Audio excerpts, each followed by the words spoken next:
A cidade de São Paulo foi sacudida ontem por 15 manifestações em bairros diferentes para protestar contra a fome, contra o estado de penúria, de pobreza, que impede os brasileiros sequer de comerem, de fazerem suas refeições.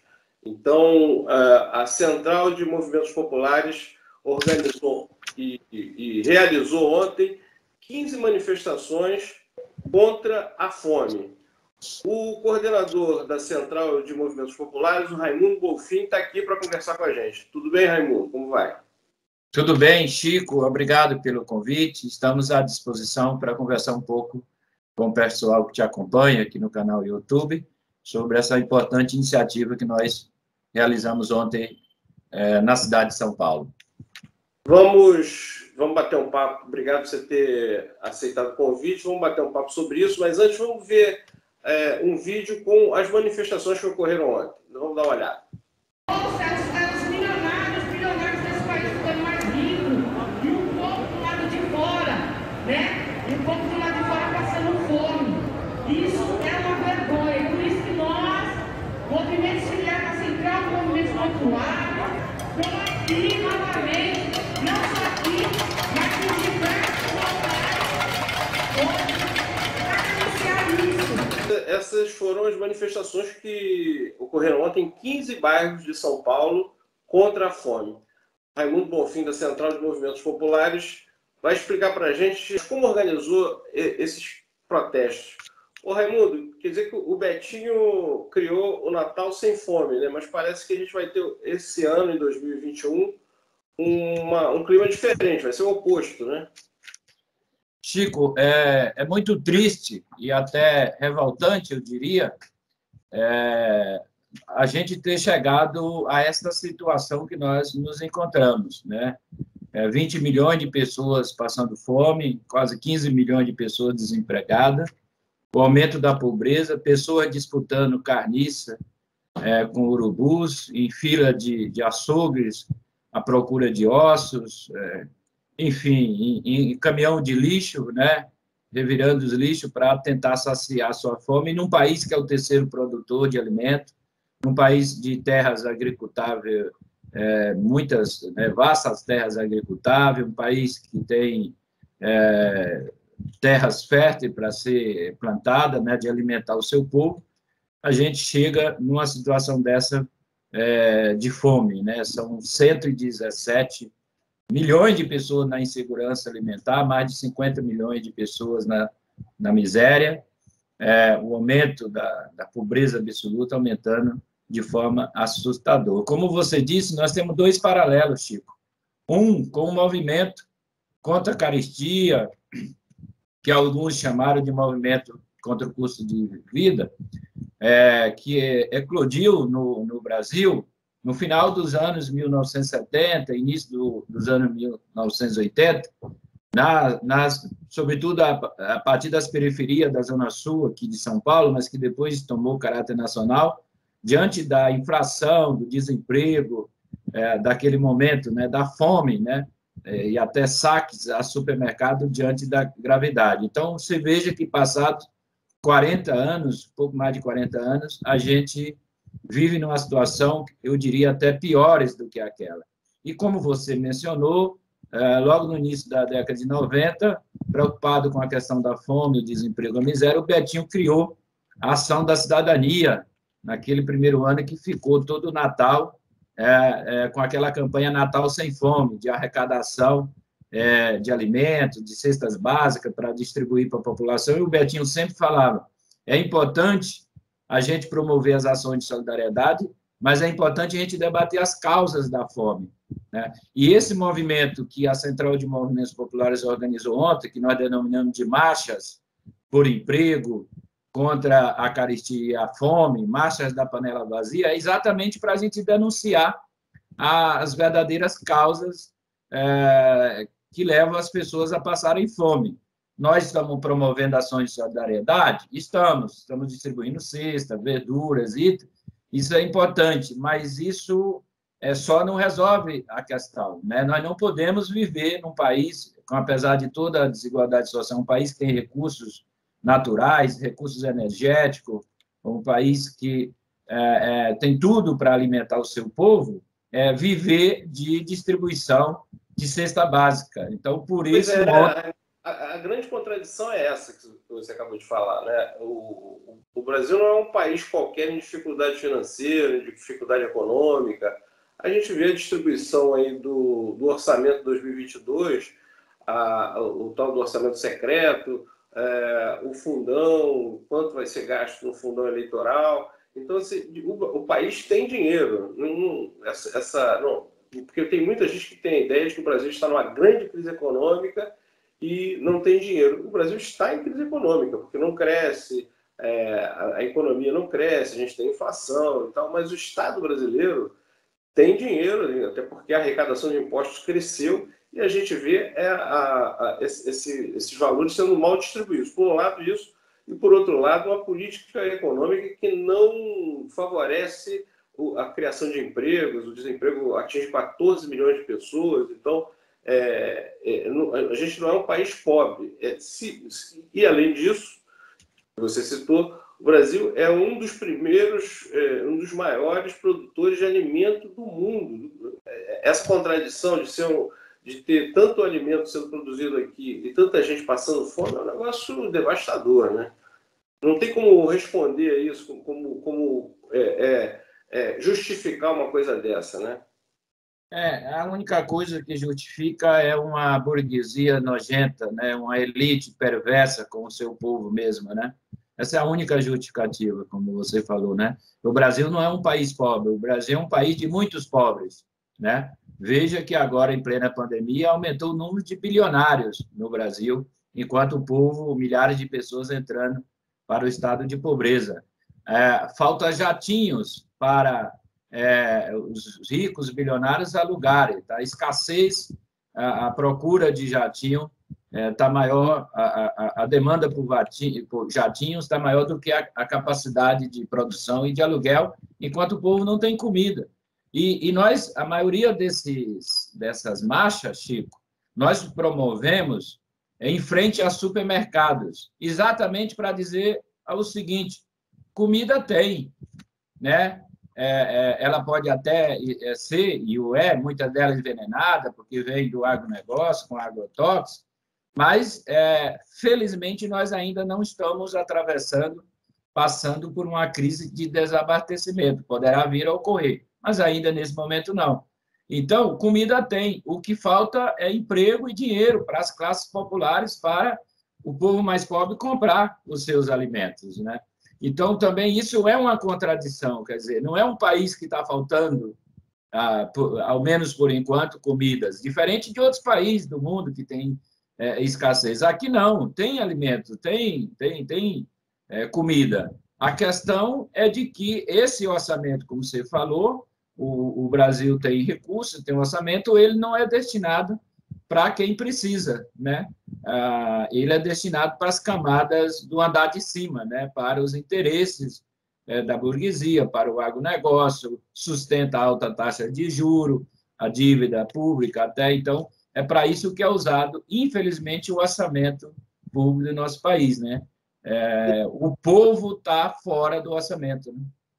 Raimundo, nesse contato com as famílias que vocês ajudam ali, com as campanhas de arrecadação de alimentos, quais são os relatos que você ouve ali de dificuldade, fome? Como é o que você recebe de histórias sobre essas dificuldades que as famílias têm passado?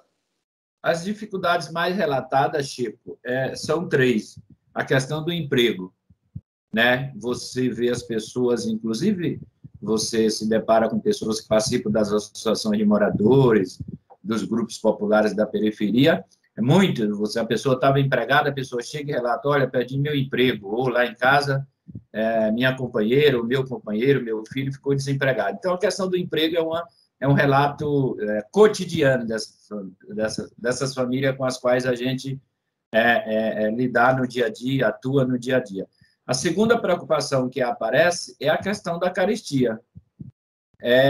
Todas as pessoas, né?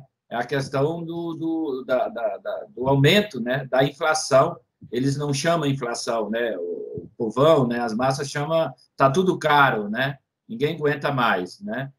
Que é com relação aos alimentos. E o terceiro é com relação à dificuldade de pagar suas contas, tarifa, comprar o gás, né? A tarifa de energia. Então, essas são as maiores preocupações do povo, né? Agora, qual foi a história mais assim, tocante que você ouviu nesses últimos tempos, assim, esse ano, em casos que te de fome? De fome. Nós tínhamos promovido, Chico, uma marcha dessas no dia 24, na favela do Heliópolis, que é onde é a minha militância de base. Milito na favela do Heliópolis, que é a maior favela de São Paulo, desde 1984. Sou diretor de uma associação de moradores do Heliópolis. E nós promovemos no dia 24 de novembro, no final da tardezinha, por sinal, a maior marcha, com cerca de 1.000 pessoas na favela do Heliópolis, e saiu algumas reportagens cobriram essa manifestação, e uma jornalista da Folha de São Paulo pediu que eu indicasse uma pessoa, né, que estava ali na marcha que pudesse conversar. E tem duas mulheres que participam lá no nosso grupo, na associação. Eu, inclusive, não sabia a condição dela, assim, do ponto de vista mais detalhado, e falei, pode entrevistar a Simone. Vem cá, Simone, fala com a reportagem aqui. No outro dia eu fui e fiquei próximo dela, mas sem deixar transparecer de que eu estava próximo dela escutando. E eu vi ela relatar, e de fato depois saiu na notícia, de que a maior tristeza dela era não ter, a maior tristeza dela era ver a filha dela amanhecer o dia, pedir um pão e um copo de leite e ela não ter condição de dar. Isso, para mim, foi muito marcante, ficou muito... Assim, para mim foi muito doloroso, até porque até meus 18 anos eu vivi no interior do Piauí, e eu convivi, não nesse estado igual, mas eu convivi com a fome, a minha família, né? Então, quer dizer, como é que uma elite, como é que as pessoas, né, que são bilionárias, né, que têm dinheiro, não é se comover, mas não se inquietam, não se indignam com uma pessoa, um homem, uma mulher, né, não ter condições de alimentar os seus filhos, né? É uma coisa inaceitável. Quer dizer, a pessoa pode ficar sem moradia, pode ficar na rua, mas ela não pode ficar sem alimentação.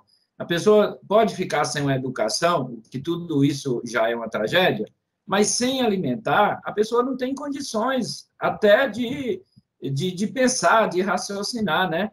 Josué de Castro, que escreveu a obra clássica, Geografia da Fome, dizia que o primeiro direito do homem é o de não passar fome, né? Então, é lamentável no Brasil, como nós avaliamos aqui as condições do Brasil, ter mães, pais, pessoas que não têm sequer um copo de leite, um pão para oferecer seus filhos de manhã.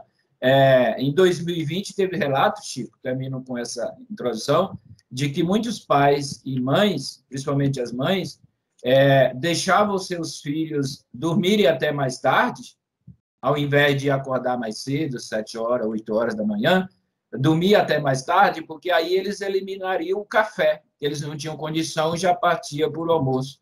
Que situação é esta, né?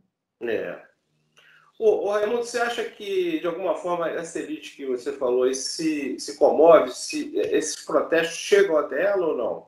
Através da imprensa? Você acha que isso pode começar uma mudança de postura dessa elite ou não?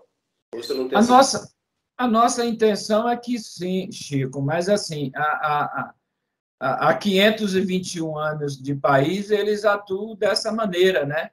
Está no DNA. O Brasil, marcado pela superexploração da força de trabalho, né? pelo racismo estrutural, veja a escravidão no Brasil, que durou quase 400 anos, o patriarcalismo, né? São questões estruturantes dessa desigualdade, né? Chega, né? E nós não queremos que ela fique comovida, essa elite. O que a nossa intenção é chamar a atenção da sociedade para a gravidade dessa situação que é inadmissível pessoas passarem fome no nosso país, como a gente falou. O Brasil, mesmo com toda a crise econômica, né, a crise da pandemia, não era para ter tanta gente passando fome, as pessoas enchendo as praças da nossa cidade porque não tem condição de pagar aluguel. Então, é o nosso, digamos assim, nós vamos teimando, digamos assim, né, para chamar a atenção da sociedade, sobretudo dessa elite, porque é ela que incide nos nossos governos, é ela que incide nos representantes. Infelizmente, a representação parlamentar, os poderes executivos, o sistema de justiça, né, não tem uma representação do povo brasileiro, é representado, em sua grande maioria, pelas parcelas do andar de cima. Então, nós vamos teimando, né, fazendo essas marchas, fazendo essas mobilizações. Vocês, além dos supermercados, ontem vocês estiveram, no protesto de ontem, vocês estiveram na Bolsa de Valores de São Paulo também, não é isso? Isso, né, na Bolsa de Valores ali, a marcha do centro se concentrou em frente à Bolsa de Valores, ali na 15 de novembro, e fizemos um ato lá. Eu acompanhei esse ato e depois fui para a favela do Heliópolis, e depois o pessoal fizeram umas passeatas, fez uma marcha ali pelas ruas de São Paulo, exatamente porque você sabe que na Bolsa de Valores, além de ser um monumento que simboliza ali a apropriação de riqueza sem produzir, né, os acionistas, inclusive muitos deles fora do país, ganhando dinheiro, e o povo brasileiro pagando a conta. Ali também, recentemente, foi objeto de duas intervenções, que foi a história do touro, né, o boi gordo, e depois a vaca magra, né, que um artista lá do Ceará também fez num contraponto ao boi gordo, e ontem nós fomos lá, realizamos essa manifestação para fazer essa denúncia, né, dessa situação e dizer que do boi gordo à vaca magra só sobrou o osso para o povo. Inclusive, levamos ossos como um símbolo para denunciar a fome. Agora, o Raimundo, essa manifestação, essa mobilização é muito forte em São Paulo. Como é que é pelo restante do país? Como é que está esses protestos? Será que vão acontecer no restante do país? Ou você acha que São Paulo é realmente o forte da mobilização? Chico, eu acho que assim que São Paulo ele concentra, não que não tenha isso nas outras capitais, nos outros estados, mas a capital de São Paulo concentra muitos movimentos populares, né? Dado o tamanho da cidade, né? Dado a situação social, não que a pobreza, o desemprego não campeia todas as capitais do Brasil inteiro, mas é que São Paulo, pelo seu gigantismo, pelo seu número de pessoas, mais de 12 milhões de pessoas, tem muitos movimentos populares, tem um forte movimento social, popular, organizado nas periferias, e assim como foi no final da década de 70, eclodiu em São Paulo também um movimento contra a carestia, o movimento do custo de vida na Zona Sul, né? Inclusive alguns remanescentes de pessoas que participaram, construíram, ajudaram a coordenar aquele movimento, estão agora novamente junto conosco nesse movimento. Então, nós concentramos aqui em São Paulo, Chico, primeiro que foi assim muito rápido, foi cerca de um mês que nós decidimos, tomamos essa decisão, fizemos 4, 5 reuniões na sede da CMP, que fica aqui em São Paulo, com as coordenação, com os movimentos nossos, filiados à CMP da periferia, outros grupos, e mesmo no final do ano nós falamos. E outro motivo que nos levou a fazer é o seguinte: tem um reclamo, que nós fizemos essas manifestações no Brasil, pelo Fora Bolsonaro, por vacina, por auxílio centralizada, tinha um reclamo também, uma demanda popular, de que a gente experimentasse fazer atos nas periferias. Então, nós juntamos essas duas questões, né? Essa questão, essa demanda, e mais, por quê? Porque na periferias, as pessoas têm dificuldade até de pegar um ônibus, um metrô, para vir no ato na região central da cidade. Então, facilita as pessoas se juntarem ali no território, na periferia, e é onde impacta também muito mais a questão do desemprego, da fome. Agora, nós, no dia 3 de fevereiro, nós temos uma reunião da direção nacional, vamos até conversar também nessa reunião da direção nacional e com outros parceiros, O nosso propósito também, porque a gente sabe que, infelizmente, a tendência para 2022 é o agravamento da crise, desemprego, não há perspectiva de crescimento econômico, né? O Auxílio Brasil aí vai excluir, né? Até outubro, novembro, nós tínhamos 37 milhões de pessoas recebendo auxílio ou Bolsa Família, e agora, com esse Auxílio Brasil, cerca de 17 milhões de pessoas, ou seja, 20 milhões de pessoas que até recentemente estavam recebendo algum benefício ficarão de fora, excluídos. Então, a tendência em 2022 é aumentar a fome, né, o desemprego, a pobreza. Então, nós estamos, digamos assim, imaginando, pensando de que talvez seja o caso da gente experimentar um movimento desse de caráter nacional. Estamos avaliando, conversando, vamos avaliar para a gente fazer. Até porque nós achamos que a gente não pode partir para um processo eleitoral de modo tradicional, apenas pedindo um voto, apenas discutindo aliança aqui, isso é muito importante, mas nós achamos que não podemos abandonar essa luta do povo e apenas chegar no povo, pedir o voto, falar, olha, vote no deputado federal, estadual, vote no governador, vote no presidente, que sua vida será resolvida. Nós achamos que derrotar o Bolsonaro é muito importante, abre caminho para a gente retomar a democracia, mas uma vitória eleitoral é apenas um respiro diante da gravidade da crise econômica e da desigualdade social que nós temos no nosso país, e nós estamos também com essa o propósito de fazer esses movimentos a partir das periferias, também contribuir para que, de fato, o processo eleitoral seja um processo eleitoral e político no sentido de acumular força, para que a gente possa revogar parte desses retrocessos que nós experimentamos desde 2016 e alterar a correlação de força, né? A tal correlação de força para que a gente possa avançar. Porque para combater a desigualdade social, a desigualdade de gênero, a desigualdade racial, as carências do povo, é preciso ter dinheiro, é preciso ter um Estado forte para incidir na economia. E para ter dinheiro precisa vir de algum lugar. Da onde virá? Virá da taxação das grandes fortunas, é o que a Central de Movimentos Populares defende. Virá da revogação do teto de gasto para investir mais em políticas públicas. Então, esse movimento está nesse contexto de fazer, não deixar 2022 ficar apenas num processo eleitoral. E para forçar isso, a mobilização popular mesmo. Ô, Raimundo, então, quer dizer, o Betinho criou o Natal sem fome e a gente está chegando na era Bolsonaro, infelizmente, o Brasil voltando ao Natal com fome, né? Inclusive, Chico, tem muitas campanhas aí, inclusive nós o promovemos, que tem um mote de Natal sem fome. É bom, e a gente sabe qual é o significado. Mas a verdade é de que milhões de pessoas passarão com fome nesse Natal. Né? O Natal sem fome é um desejo nosso, mas ele, infelizmente, não é uma realidade.